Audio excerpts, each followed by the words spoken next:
gaan we gelijk volgen met de dames. Vierde loop verder. Ja, wat ik me herinner, heel veel bochtjes. En nou ja, een heel stuk buitenut. En ja, het eerste stuk maar redelijk veel wind tegen. En dat waaide toch wel redelijk.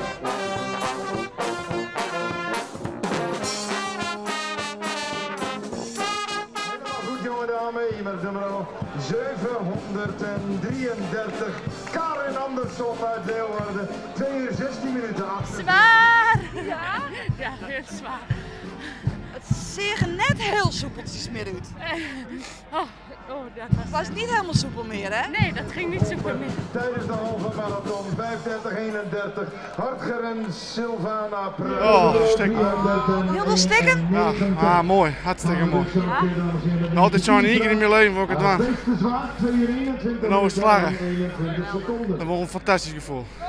En je kwam gewoon in hand binnen. Vrouw, ja. Ja? Het zie je er erop? Ja, het is erg. Je zorgt van tevoren naar wat oprijden, dan gaan we daar op de finish. Nou, dat is een prachtig moment. Wat een eenzaamheid.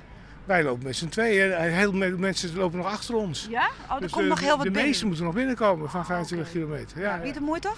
dat is mooi toch? Ja? Ja. Alleen de industrietrein in Leeuwarden, dat is niet echt mooi. Nee, daar wil je net we fleurig moeten van, de gemeente hè? wat aan doen. Ja? Ja, dat vind ik wel. Ja.